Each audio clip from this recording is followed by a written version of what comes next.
ਸਿੰਘ ਫਸਾਲੀ ਜੱਟ ਕੱਲਾ 100 ਵਰਗਾ ਜਿੱਥੇ ਮਰਜੀ ਤੂੰ ਅਜਮਾਲੀ ਜੱਟ ਕੱਲਾ 100 ਵਰਗਾ ਜਿੱਥੇ ਮਰਜੀ ਤੂੰ ਅਜਮਾਲੀ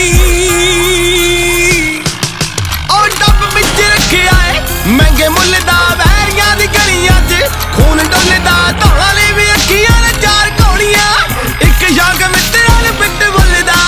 ਅਤਰੇ ਸਵਾ ਦੇ ਹਵਾ ਕਦੇ ਕਰੀ ਦੀ ਨਿਸ਼ਾਨ ਦੇ ਖਿਲਾਫ ਕੋਈ ਗੱਲ